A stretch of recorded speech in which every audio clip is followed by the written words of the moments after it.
nekk ci situation bi yoon may na la nga dem saisir conseil constitutionnel leeru ma nag mais loolu tam xalaat la bu fekkente ne nag loolu amu ci woon war nañu mën a xalaat yee procédure yu mel noonu de sorte que nit ki ñu mën ko disons delloo dans ses droits wala bu dul conseil constitutionnel nekk sax cour suprême. cour suprême. surtout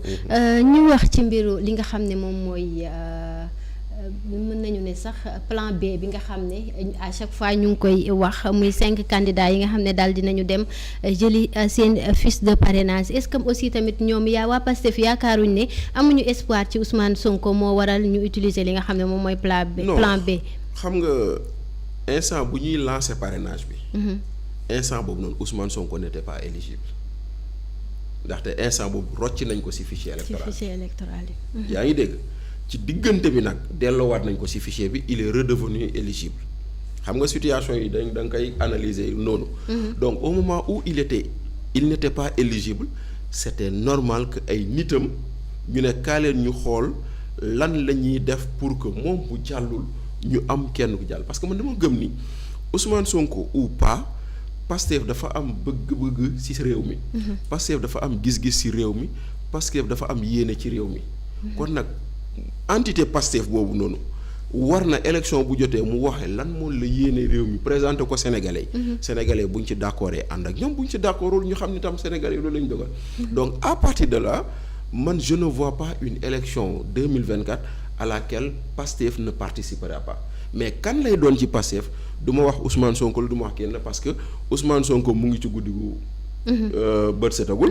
maintenant nag ñeneen ñi nga xam ne ànd nañu ak moom pour ne pas perdre ndaxte. yëfu plan B moo sànkoon Khalifa Sall moo sànkoon ku mel ni Karim Wade ndaxte nag normalement politique ku koy def war nga jàng ci la xewoon démb Khalifa Sall bañ leen ne yéen lii ñu gis nii doo leen nekk candidat ñoom ñu gëm ni dañ nekk candidat ñu dem ba conseil constitutionnel àtte mënatoo am plan B nga mujj dem jàppale nit parce que Khalifa Sall bu leen fàtte ni Idrissa Seck la jàppale Karim Wade moom itamit même chose nga ñëw ba dem ba conseil constitutionnel ne mënoo nekk candidat waa PDS mujj toog ne ñoom dañuy boycotter élection yi donc ñoom waa Pastef bu ñu bañee loolu dal leen autant dinañ xuus di pousse dossier Ousmane Sonko autant dinañ daas fanaanal benn wala ñaari dossier boo xam ne benn lañ ciy tànn pour que bu bii doxul bee mu dox parce que pour man loolu c'est de l'intelligence même intelligence mooy nekk ni da ngay xëcc ñaari tableau yëpp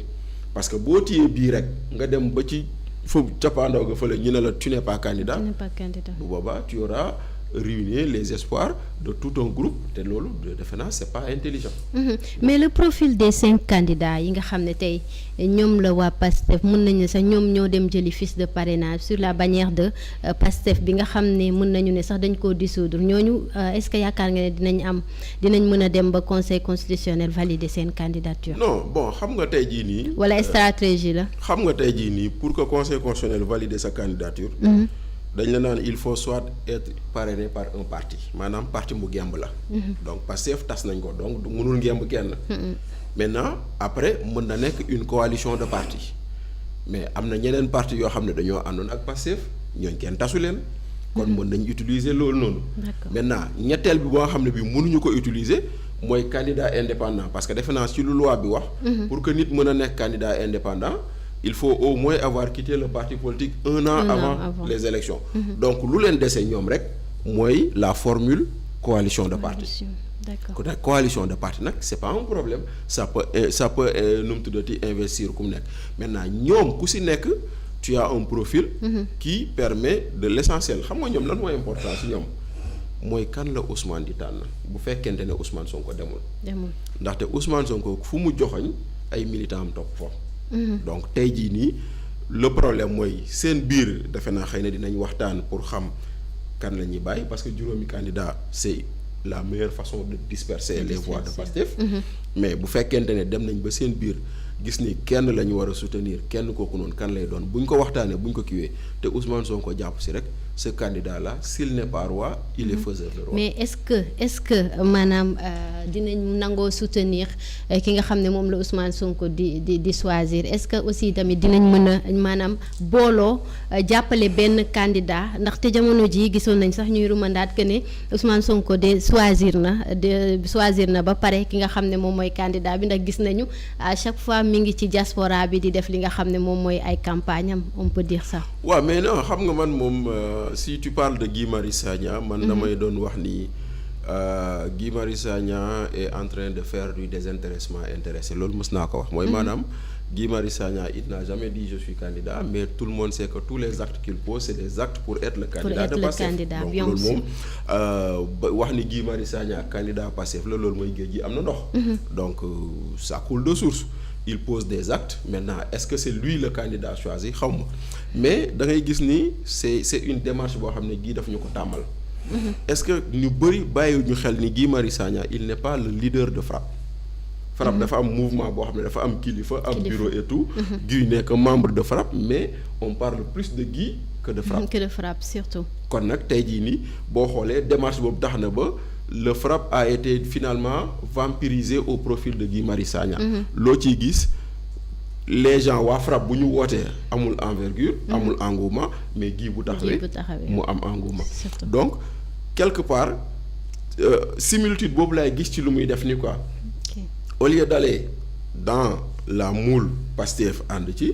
c'est une échappée solitaire boo xam ne bii nii foofu la jëm mais maintenant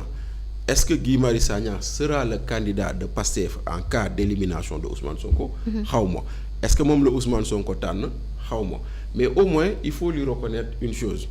xam nga Guy Marius Sagna c'est un homme du peuple surtout pourquoi je dis c'est un homme du peuple gis naa sax ñoo xam ne ñii malgré que si tu comptes le nombre de fois qu'il a fait l'objet d'arrestations, d'interpellations, d'emprisonnement, am na ko ma ne c'est plus de 40 arrestations, interpellations, emprisonnement. Mais terewul Guy Marius Sagna défend les policiers. Surtout. Guy Marius Sagna défend les agriculteurs, la classe pauvre, etc. Donc finalement, Guy Marius Sagna, c'est pour moi le candidat dont beaucoup s'identifient. Mu doon les xoolal nu muy solo wonu la dara loo xam ne lu luxe la ay carax lay doxantoo et ça c'est des choses qui marquent donc Guy a effectivement par rapport aux 5 candidats yi ñu teg derrière Ousmane Sonko Guy a non pas une mais 2, 3 voire 4 longueurs d'avance par rapport aux autres kooku moom il faut le constater mais maintenant ndax moom lay doon xamuñu mais en tout état de cause il a un bon profil qui permettrait parce que xam nga un travailleur social c'est pas n'importe qui c'est disons des psychologues des trucs dafay am lu bëri dañuy xam nit quoi waaw boole ci nag maintenant bon son ancrage toutes les luttes qu'il a menées et tout ce qui fait que c'est un candidat boo xam ne bu jàllee au cas où Ousmane Sonko jàllul il risque de faire mal. surtout mais Bachir supposons tey jii nii ki nga xam ne moom mooy le président Ousmane Sonko daal di choisir Guy Marius Sagna pour mu doon candidat wu Pastef militants yi wax leen ne ñoom ñu ànd ak ki nga xam ne moom mooy Guy Marius Sagna est-ce que du am frustration maanaam ci yeneen 4 candidats yi ndax gis nañu 4 candidats yi peut-être aussi tamit ñoom ñoo jiitu Guy Marius Sagna ci li nga xam ne moom mooy ci biir Pastef bien vrai que ne mën nañu ne jamono ji moom moo leen devancer mais moom moo leen jiitu ci li nga xam ñoom ñoo leen jiitu ci li nga xam ne rek moom mooy Pastef ku ci mel ni ñoom Bassirou Diomaye Faye El Malick Ndiaye waaye itam at ki nga xam ne moom mooy Birame Souleye Diop est-ce que ñooñu dinañ bàyyi ñu jël Guy Marius Sagna teg ko au devant. Macky Sall de ba mu tànnee Amadou Ba dafa am ay frustration ci biir kawam donc forcément ku ñu mënti tànn ci ginnaaw Pastef dina am ñeneen ñoo xam ne ils seront pas d'accord. mais est-ce que loolu dina baax ci ñoom. mais musul baax tey jii nii le fait que il y a eu des frustrations dans le camp de Benno Bokk Yaakaar. tax na Mame Boye Diao doon candidat. Aly Ngouille doon candidat. Mohamed Boun Abdallah Dionne doon candidat mais ñett ñooñ bu ñu nekkoon ci biir Benno ñu gën a dooleel Benno. surtout. donc c'est la même chose ici bu fekkente ne tànn nga Guy Marius Sagna wala tànn nga Bassirou Diomaye Faye wala tànn nga El Malick Ndiaye wala tànn nga Birame Souleye Diop wala tànn nga Abass Fall. ñu si des forcément am na si ñoo xam ne du leen neex. te bu leen ne bu am na nu ñuy banquer seen loxo c'est les voix de Pastef ñooy wàññeeku. donc dans tous les cas c'est tout choix est difficile mais bon nañ xam ni rek choix bi moom boo ko defee moom amul benn choix booy def ñëpp kontaan. kon dina am ñu kontaan dina am ñu mer. maintenant ñii mer nag lan mooy doon seen position loolu mooy am solo man bañ doon wax naan waxu candidature au sein de Benno Bokk Yaakaar. dama leen naan man le choix de Macky Sall m'intéresse pas ce qui m'intéresse mooy que feront les gens qui ne seront pas choisis. foofu lay xamee ndax le choix baax na ou pas. S'il y a beaucoup de monde autour du choix, ça montre que le choix est bon. S'il y a beaucoup de contestation, ça veut dire que nit ñi d'accord ñu te bu boobaa loolu lay xaaraat fii. surtout ñu wax leneen lu jëm ci mën nañu ne sax tournée économique premier ministre Amadou Ba ñu bëri sax ñuy naan ñii naan tournée économique la ñii ne campagne déguisée la ndaxte gis nañu fépp fu mu dem dañ koy daal di lalal tapis rouge waaye itam gis nañu aussi ñi nga xam ne ñoom ñooy ñenn ci opposition yi ku ci mel ni Malick Gakou waaye itam ak Khalifa Ababacar Sall ñoom ñoo bokkoon même jour yi nga xam ne ñoom aussi dañ doon def li nga xam ne rek moom mooy seen mën nañu ne sax campagne lañ koy waxee mais ñoom fépp fu ñu munti di dem dañ leen di daal di arrêté